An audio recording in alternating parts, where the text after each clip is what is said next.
once again, back once again, back once again, back once again, back once again with a beat. Let the bass kick. Jim Rome says, discipline is the bridge between goals and accomplishment. That's why we need to understand and apply wisdom in all things, mind, body, and soul.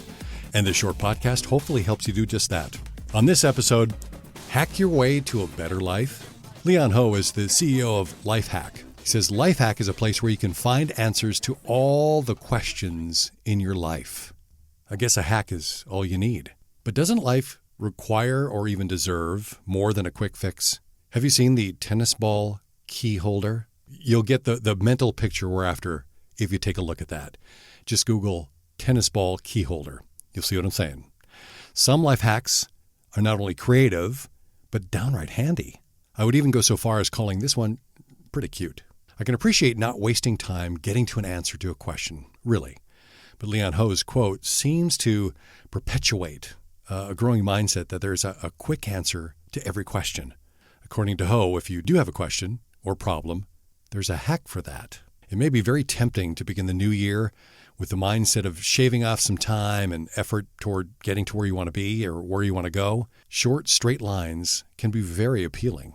But before we get all hack happy, let's consider a couple of truths from this concept that, if applied correctly, could be far more substantial than just getting a quick answer.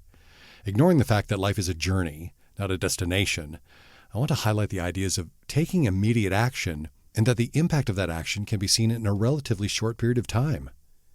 The main motivation toward taking immediate action and realizing the impact of that action, however long it may take, is the right life that I've discussed in other posts. If you go to wisdominallthings.com and under the resources there's the Right Life Manifesto if you want to read more about that. But even with the right motivation, there are at least two barriers to overcome to our being able to apply these ideas effectively. They are emotion and focus. One of the things that I've tried to do with our boys is to have them consider this helpful tip. Stop focusing on how you feel and instead focus on what you need to do. No one wants to hear how you feel about doing your chores, but everyone will benefit from you doing them. Set aside how you feel and stop waiting for some wave of emotion or a better time to just, do it. I think Yoda is appropriate here. I'm not going to do the voice, but he says, do or do not. There is no try.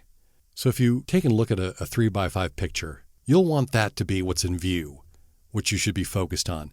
Everything else outside the frame is optional. So if there's any hack to be done, it may be that you hack those feelings and distractions away that are keeping you from doing. So how do we kickstart the doing? I've got 3 ways that I've pulled together that will help you get this doing thing going.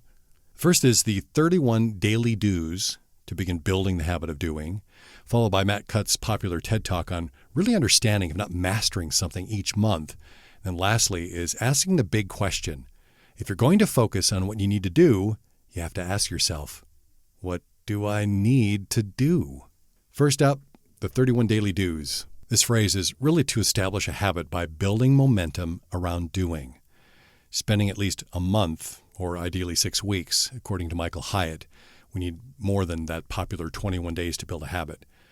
Practicing doing something every day to get past the emotional and focus barriers that I mentioned just a minute ago. So some of those daily do's, according to this Inc. Article, are things like do something for someone else, stop striving to achieve, discover your purpose and enjoy the journey, just the fact that you're doing each and every day. Some of those actions may be appealing to you. Others, though, just add to this list, but 31 days of doing. So regardless, the idea is that you're doing something every day, and this process will set you up for implementing the second phase, which is the 30-day deep dive. After the daily habit of doing is established, hopefully you've identified areas where you want or need to grow. It can be these things that interest you, topics that you don't know enough about, perhaps, or something that you need to correct or improve. In theory, you'll discover, improve, or master 12 different areas over the course of a year. Whether you try something new each month or every other, it will help you get past the how I feel and waiting for the right time to be about doing. In another article, I explore the idea of deep work. You want to check that out at wisdominallthings.com through the application of the 5-hour rule that will provide more insight into this idea of this deep dive. But it gets back to Matt Kutz's TED Talk when he talked about just mastering something in 30 days and changing it up each month. So we've got the 31 daily do's that kind of lead into that monthly deep dive.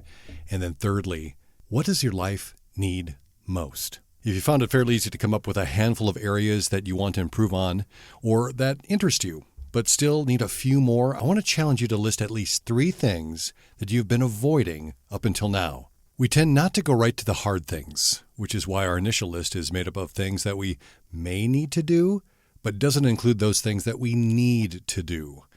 If you've worked through the first 2 phases, you should be well on your way to intentionally, if not habitually, doing. This confidence-informed process will help you tackle the deeper, more meaningful needs that need doing. Do nothing, nothing happens. Do something, and something happens. Do what needs to be done, and the right things get done. Make this the season of do for you.